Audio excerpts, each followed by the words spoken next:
बनते जी नमो बुद्धाय।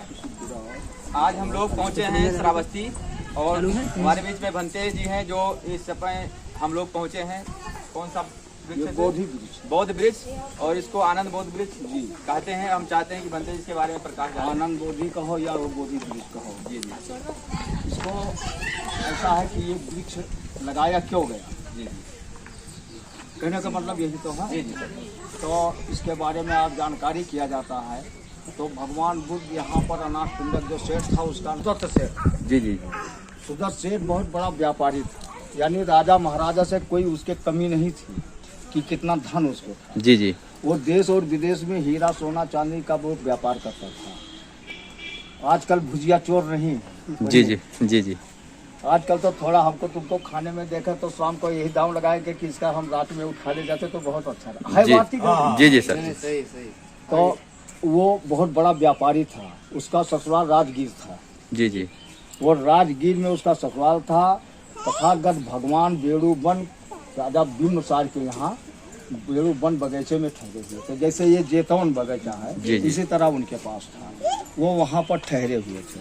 सुदत्त सेठ का ससुराल राजगीर था, जो यहाँ का व्यापारी था, जी जी सर जिसको अनाथ पिंडक कहते हैं। जी जी उसका नाम पहले सुदत्त सेठ था, उसका ससुराल राजगीर था। जी जी उसी वक्त वो उसी समय में वो राजगीर गया हुआ था और राजा बिम्बसार राजगीर का राजा था।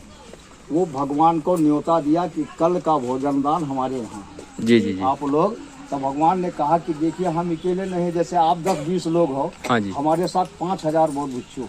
जी जी तो बोले नहीं भगवान, हम सभी का न्योता ले रहे हैं, सब लोग आइए हमारे भोजन दान में, सब लोग आकर के भोजन जो कुछ हमारे सूखा रूखा है आप ग्रहण करें।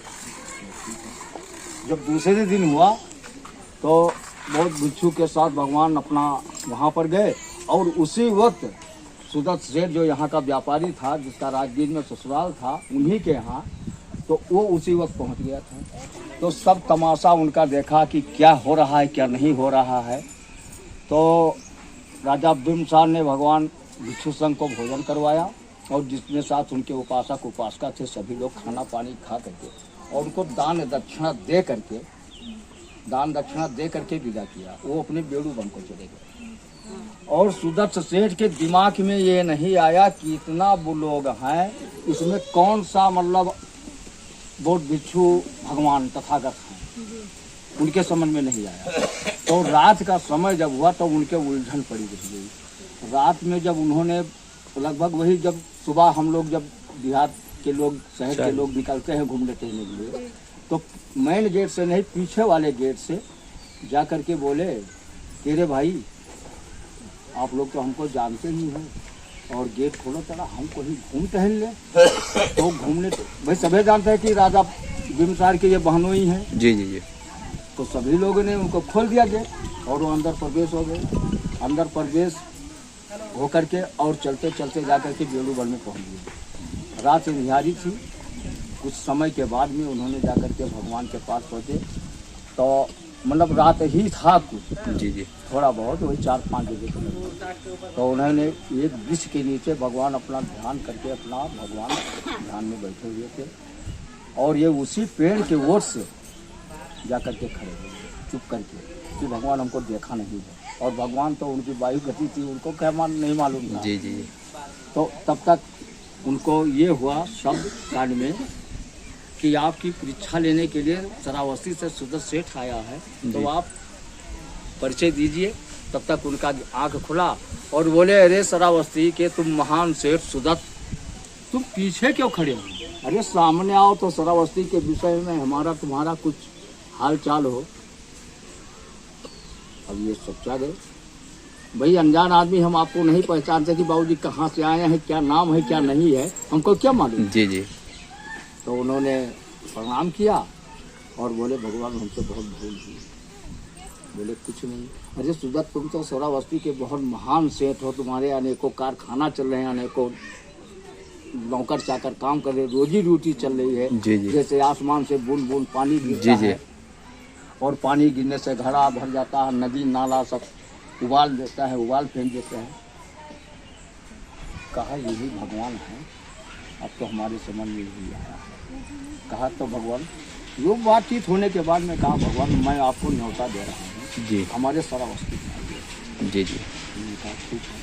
हमको तो वहाँ का राजा प्रसेन जी ने बहुत बुलाया, जी लेकिन श्रावस्ती में हम पहुँच नहीं पाए। लेकिन सूरत सेठ एक बात याद रखो, हम आपका न्योता मंजूर करते हैं, जी जी मैं श्रावस्ती जरूर आऊँगा, लेकिन ऐसा जगह खोज लेना मेरे लिए कि जैसे हम पूजा करने लगे तो गांव नज़दीक होगा तो बच्चे झगड़ा लड़ाई करेंगे, हल्ला गुल्ला मचाएंगे तो पूजा में डिस्टर्ब होगा। एकाग्रता बने।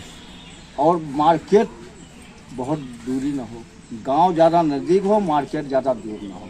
जो हमारे साथ में बूढ़े बुजुर्ग या वो हैं, जैसे किसी का तबीयत खराब हो गया तो दवा लाना पड़ जाए या साग सब्जी कुछ भी हमें कम हो गया तो हमको लाना में दिक्कत ना हो। जी जी बोले ठीक है भगवान ऐसा ही होगा। तो बोले पहले नंबर तो एक बगीचा वो देख लेना जो राजा प्रसेनजीत के बेटे का नाम से जो जेत कुमार है, जहाँ पर इस वक्त हम लोग मौजूद हैं, जी खड़े हैं, जहाँ तक हो सकेगा उसमें से हम लोगों के रहने के लिए ठहरने के लिए उसको जगह खोजना। और सुदत वो भगवान ने बता दिया था। तो वहाँ से फिर उनसे विदा होकर के चल दिए। चलने के बाद में घूम टहले चारों तरफ में, लेकिन जगह नज़र उनको कहीं पसंद नहीं आया। यही एक बगीचा नज़र आया। अच्छा जी कि राजा अगर कितना भी कीमत मांगेगा जी जी तो उसका मैं दूना देने को तैयार हूँ, लेकिन बगीचा ये जरूर लूँगा। ये सुदत सेठ ने प्रण किया जी जी कि राजा कितने ही कीमत मांगेगा, दूना तिगुना 4 गुना, तो मैं बगीचा और खरीदूंगा। जी जी बोले आया तो यहाँ घूम टहल कर 2-3 दिन के बाद में इसी बगीचे में राजा प्रसेनजीत का लड़का जेत कुमार घूम रहा था। तो एक वजीर से पूछा नौकर से कि ये बताओ कि राजा इस वक्त कहाँ मिलेंगे। बोले काम बताओ। बोले राजा से मेरा थोड़ा काम था, मैं मिलना चाहता था। तो बोले तो राजा का लड़का तो है, ये भी तो राजा है, अरे न रहने पर तो संपत्ति नहीं की तो होगी, बात कर लीजिए। तो जा करके लड़के को प्रणाम किया और लड़के ने कहा कहो सुदत कैसे आना हुआ, क्या हाल चाल है। बोले हम आप राजन से मिलना चाहते थे तो आप मिल गए, तो आपसे थोड़ा काम है। बोले हमारे लायक होगा मैं काम करूँगा। बोले ठीक है, मैं पूरी स्टोरी बता रहा हूँ, ना कि वो ऊपर से बताया। सही सही सही तो कहा ठीक है बोलो। बोले बेटा अगर लायक होगा मैं दूंगा, जरूर करूँगा काम आपका। तो बोले इसमें से थोड़ा सा जगह दीजिए। ये 65 एकड़ का बगीचा था, यानी 320 सवा 300 के लगभग में हुआ बीघा। तो बोले थोड़ा सा जगह दे दो हमको इसमें ज़मीन। बोले तुम्हारा दिमाग तो नहीं खराब है, एक मैं राजा होकर के तुम हमें ज़मीन बेचो, क्यों सुदत? तुमको ऐसा बोलना उचित है, जगह नहीं मिलेगा इसमें। बोले दे दो बेटा। एक बार कहा, 2 बार कहा, 3-4 बार, जब उसने कहा नहीं दे दो उसने नहीं किया। तो बोले ये संदेश मेरा अगर दुनिया में जाएगा कि राजा प्रसेनजीत का बेटा अपना जमीन बेचना शुरू कर दिया, तो क्या वो दरदीवा है या कोई और कहे कोई 2 नंबर का धंधा करने लगा, इसी वजह से तो सब लोग सोचेंगे। तो इसलिए हमारी बदनामी हो गई। जहाँ मैं सर ऊंचा करके बैठता हूँ हमारा सर नीचा रहेगा, मैं जमीन नहीं। बोले नहीं बेटा थोड़ा सा दे दो। वो बहुत सच्चाया, फिर उसको लग गया गुस्सा। तो गुस्सा जब लगने के बाद में उसने कहा कि सुदत ये ज़मीन वो खरीद सकता है जो सोना चांदी से बिल्कुल बराबर ज़मीन पर जिसकी जितनी आवश्यकता है उतने पे बिछा देगा, ज़मीन उसका हो जाएगा। बोले से आपका शर्त मंजूर है? एक व्यापारी अनाज पिंडक ने कहा आपका शर्त मंजूर है मुझे।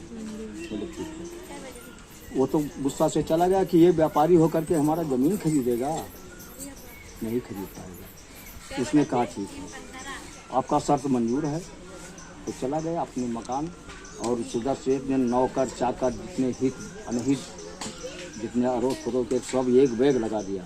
और वहाँ अंगुली मल जो आप दाहिने साइड में देखा 3 गड्ढा है सामने, जी जी जीना से चढ़ेंगे तो सामने 3 गड्ढा, जैसे ये गड्ढा है जी जी वही उसका खजाना था। अच्छा जी एक बार का लाया हुआ 64 एकड़ में बिछा दिया, दक्षिण साइड से शुरू किया। क्या बात है। और उत्तर साइड तक। और कैसे बिछाया ये भी बता दूं। जी जी जैसे ये ईंटा है, जी जी ये ईंटा, जी तो इस पे डोढ़ा चढ़ा दिया। क्या बात है कि जमीन एक सूत नहीं, इसके अंदर एक चीट, सब लोग आओ इधर, एक सके इसमें। जी जी और डोढ़ा लगा दिया। तब तक सुबह हुआ, नौकर चाकर कार करने के लिए आए तो देखे इसमें सूर्य की किरण निकल रही थी, तो ये एकदम बिल्कुल सोना चांदी तो वैसे चमक रहा है, और चमक है। तो वो सीधे भाग गए राजा प्रसेनजीत के पास, जाकर के कहा कि भगवान हम तो वहाँ पर काम करने के लिए गए थे, वहाँ पर एक सुदर्शन सेठ व्यापारी जो आपके यहाँ रहता है, उसने तो उसमें सोना चांदी बिछा दिया है, झाड़ी झुंखाड़ी खेती पाती काटा पूटी में। बोले नहीं सरकार। बोले अगर गलत निकल गया तो बोले तो जो सजा चोर का वो सजा मेरा। अरे जब हम आँख से देख आया है, आँख से देख रहे हैं कि वृक्ष लगा है, तो हम कैसे नहीं कर देंगे। बोले ठीक है। उसने अपने वजीर को भेजा और वजीर को जाकर उसको लाओ, लेकिन ऐसे नहीं लाना कि जाटो चलो तुमको राजा बुलाया है, अभी तुम्हारी हड्डी तोड़ डालेंगे, ऐसे नहीं लाना। उसको कहो कि आप राजा ने याद किया है, आप हमारे साथ चलिए, राजा ने बुलाया, इज्जत मान मर्यादा के साथ लाना। नहीं वो डर जाएगा तो डर के मारे चाहे जो कहवा लो। आया तो दोनों से हाल चाल नमस्ते हुआ। बोले आपको राजा ने याद किया है, चलिए हमारे साथ। बोले ठीक है चलो। और यहाँ से थोड़ा 1 एकड़ जो सामने आप आए हैं, जी सामने जब अंदर क्रॉस किए हैं, वो मकान जो देखे हैं सर, वो उतना ही जमीन बचा था। तो उसको नौकर यहाँ से भेज चुके थे लाने के लिए, यहाँ से नौकर भेज चुके। एक बार का लाया हुआ 64 एकड़ में बिछा दिया, और थोड़ा सा बाकी 1 एकड़ रह गया था, उसके लिए नौकर भेज चुके थे। तब तक ये राजा के पास पहुंच गए। बोले सुदर्शन, ये जो तुम्हारे आदमी घूम रहे हैं इनको अभी रोक दो। बोले क्यों राजन? थोड़ा सा बाकी रह गया उसमें जमीन बिछाने के लिए। बोले ये बताओ कि ये बगीचा जो आपने सोना चांदी आपने बिछाया? बोले जी हाँ। तो बोले किसके आगे से? हमारे मंत्री से, कि हमारे नौकर से, कि हमारे सिपाही से, कि हमारे रानी से, कि हमसे, कि हमारे बेटे से? तो बोले आप पहले अपने बेटे को बुलवा लीजिए। हजूर हम बिना पूछे कोई काम नहीं करता हूँ, गलत पाँव नहीं रखता हूँ। ठीक। बोले बेटे को बुलाओ। तो बेटा बुलाया गया, जेठ कुमार। बोले ये बताओ बेटा, इनको पहचानते हो? बोले हाँ। बोले कौन है? बोले जो यहाँ का व्यापारी सुदर्शन है। तो बोले इनसे तुमसे कुछ बात हुई दोनों लोगों से? तो बोले हाँ पिताजी बात हुई। बोले क्या? बोले कल ही शाम को तो मुझसे बात हुई। जी। बोले क्या हुआ है? वो तो वही तो मैं पूछ रहा हूँ। बोले इन उस बगीचे में थोड़ा सा जमीन मांग रहे थे, मैंने नहीं कर दिया। इन्होंने दे दो, हमने नहीं किया। कि जहाँ मैं सब ऊंचा करके बैठता हूँ वहाँ सर मेरा नीचा रहेगा। राजा का लड़का कैसे निकल गया, 2 नंबर का धंधा करने लगा या दारू शराब पीने लगा। भाई कोई कार्य के लिए तो तमाम बातें किया। तो बोले ठीक है, अब बेटा आप जा सकते हो। अब तो जमीन देना पड़ेगा। अब तो जमीन देना पड़ेगा, क्योंकि अगर हम नहीं रहेंगे तो संपत्ति आपकी होगी।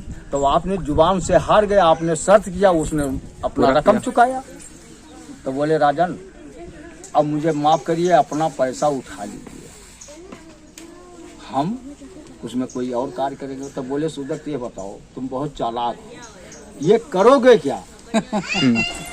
ना जो झाड़ी झुंखाड़ी में अपना रकम खर्चा कर दिया, हाँ। ये क्या करोगे? तो बोले भगवान वो भी माफ करना, हम राजगीर में भगवान तथागत को न्योता दिया है शरावस्ती लाने के लिए। मैं जितना ही रकम इस पे बिछाया है उतना ही रकम लगा करके इस पे बनवाएंगे और उनके आने जाने का पूरा जिम्मेदारी लेंगे। इसलिए भगवान मैंने। तो बोले सुदर्शन तुमने पहले क्यों नहीं बताया?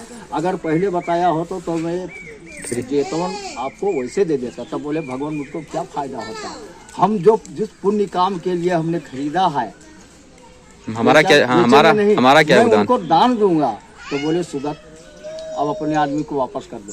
जो ये रकम लेने के लिए आए हैं, 1 एकड़ जो जमीन बचा है वो मैं अपने तरफ से बनवा करके तथागत भगवान को। बहुत बढ़िया।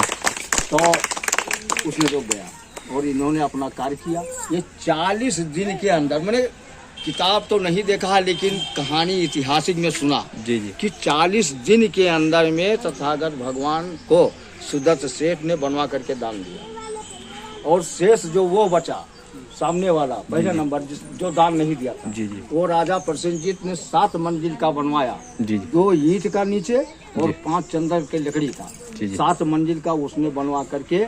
और आषाढ़ी मास पूर्णिमा को इसका कंप्लीट हो गया, सुदर्शन सेठ का वो भी कंप्लीट हो गया। तो दोनों लोग ने मिल करके आषाढ़ी मास पूर्णिमा को ये तथागत भगवान को सूर्य का किरण निकलते निकलते तथागत भगवान को दान